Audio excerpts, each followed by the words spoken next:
to do a what I watched video. Haven't done one of these in a long time. I used to do the weekly watches where every week, Monday through Friday, I'd watch at least 2 movies a day. I couldn't do that anymore. I have a full-time job, I have a family, and I just have no time.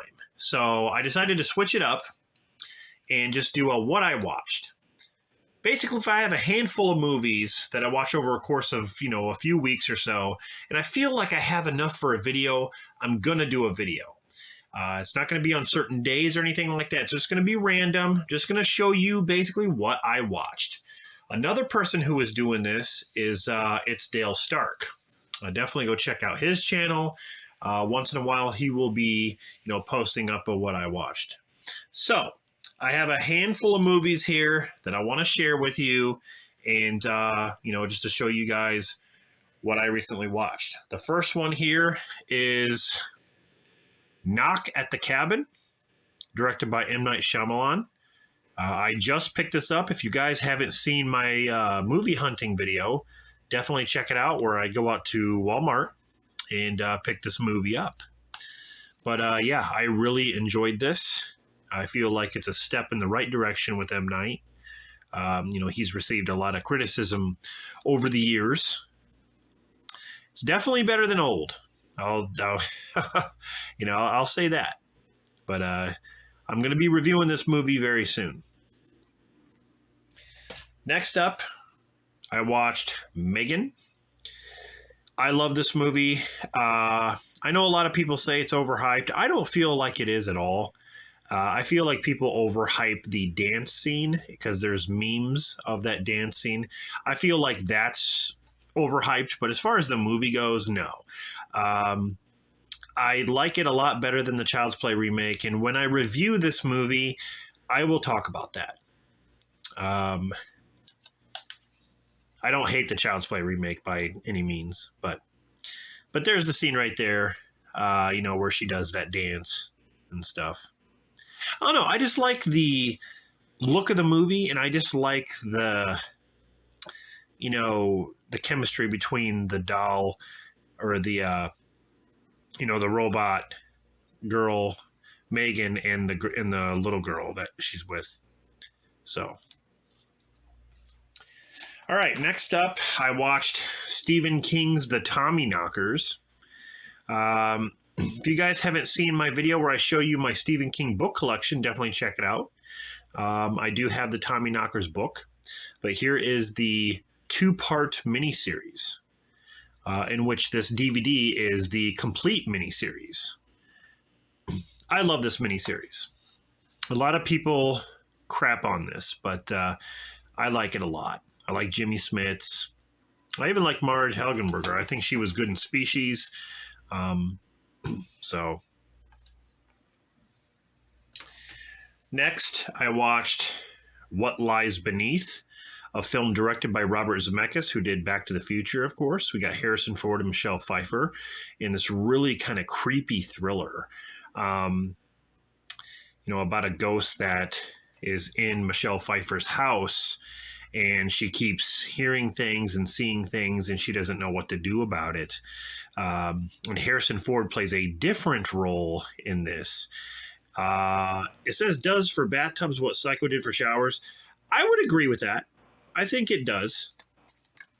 If you guys have not seen this movie, definitely check it out. Really, really love this movie. All right, moving on to a remake here. I watched Carrie with Chloe Grace Moretz and Julianne Moore. Here's the thing about this remake. I definitely don't think it's as good as the original with Sissy Spacek, but there are some good things that happen. I just can't stand some of the characters, especially the bully in this. The way they changed. It seems like the character changes so much. Chloe Grace Moretz does a good job as Carrie White, but I just feel like Julianne Moore carried this film. I feel like her acting in this was phenomenal. It's got this lenticular cover here where she's covered in the pig's blood there, and then her eyes also change color, which is pretty cool. So I will get into that. I'm going to review this movie as well. Decided to go with an action film here, and that is Point Break. It's got a lot of thrills, pure adrenaline edition. That's awesome. Patrick Swayze, Keanu Reeves. Rest in peace, Patrick Swayze. Awesome movie. I will always love this movie. I kind of grew up with this film about the ex-presidents, these guys who rob banks. And then you got Keanu Reeves, who is a rookie cop trying to catch these guys. He becomes friends with Patrick Swayze and this surfer gang that he's with. And all hell breaks loose. There's some really cool stunt work in here. I love the foot chase scene. It's one of my favorite foot chase scenes ever. But Point Break.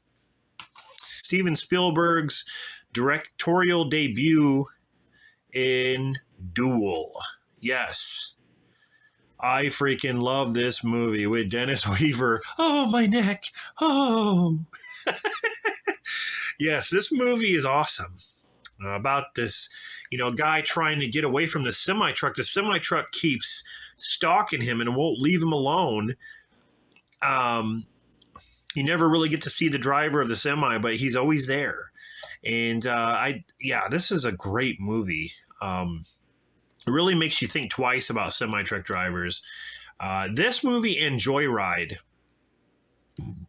they just, I don't ever want to look at another semi-truck driver again. Since the new Indiana Jones is coming out, I decided to watch my favorite Indiana Jones film, and that is Temple of Doom. I'm going to do a reaction video of AVGN, or I should say James Rolfe. I believe it's Rental Reviews. It's not really AVGN, it's like Rental Reviews, where they talk about comparing the Indiana Jones films. And it's going to be an interesting video because I have a lot to say.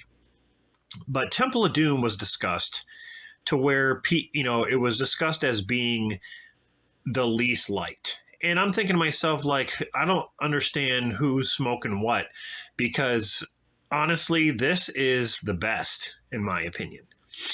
I love Temple of Doom, and I don't care if it went the horror route. That's what I like about it. And this is actually a prequel. Not a lot of people know. Even though this was filmed after, this story takes place before Raiders. So, chapter-wise, I love Temple of Doom. Always will. I decided to go with Hostel Part 2 because I've seen the first Hostel a lot. I mean, more than you can imagine. Part 2, I haven't watched as much, but I gotta say, I like Hostel 2 more than I do the first one. I love the story here about these guys who actually do the killing. They're rich people who bid on people to kill. And it shows the whole process. And there's a couple characters here where they switch. You think one character is going to do this, but he actually does the opposite. I love that. This movie was kind of unpredictable in a way. It really shows you how these organizations, how they are, and how they run things. So I like this movie a lot. It has some really good kills, and I love the story. I heard they were doing another one of these movies, and it really got me interested in watching this again. I had to go with a little bit of Stallone in Cliffhanger. From what I hear, he is returning to do another Cliffhanger. I think he probably should have made that decision years ago because, he's getting up there in age, and I just can't really see him climbing mountains the way he is now. But this is definitely in my top 10 favorite Stallone films. I remember seeing this movie in the theater. I was very young, but yeah. Fetch! Do it! He can freeze to death! That's your problem, Hal. Yes, Cliffhanger is awesome. Next up, we have one of my favorite Paul Walker films, and that is Running Scared. This is a very violent, gritty movie. It's got Vera Farmiga in it as well from the Conjuring movies. Yeah, basically, there's this, Paul Walker is a part of this group that's, they're up to no good, and like this gun goes missing. So he's on a kind of like a quest to like, find this thing. And there's other groups trying to find this gun because it's evidence. Yeah, there's some just crazy moments in this movie. It says right here, it makes Kill Bill look like Sesame Street. Yeah. I would say that, Kill Bill is pretty violent, but this movie's definitely up there when it comes to violence. And like I said, Paul Walker, it's hard to imagine Paul Walker in a movie like this, but he does a good job. Next up, we have Species. Another movie that I really like. Out of the Species movies, I feel like this one is still my favorite. Natasha Henstridge is a beauty. I had a huge crush on her in this movie when I used to rent it. And of course, she gets naked, and who doesn't want to see her naked? She's beautiful. I mean, she is just gorgeous. And again, Marge Helgenberger's in this, who I just watched in the Tommyknockers in this, What I Watched a video. So that's kind of interesting. But yeah, basically about this alien who, goes around and tries to sleep with guys just so she can breed. It's very cool. I remember seeing this. I think I don't remember what age I was, but I think it still holds up. I like it a lot. Okay, so we're getting here to the last movie. Is one of my favorite movies of all time, and that is National Treasure. Here I have the Blu-ray DVD, the collector's edition Blu-ray. I got this straight from the Disney movie Club, and it was like $5. This is one of my favorite Nicolas Cage films.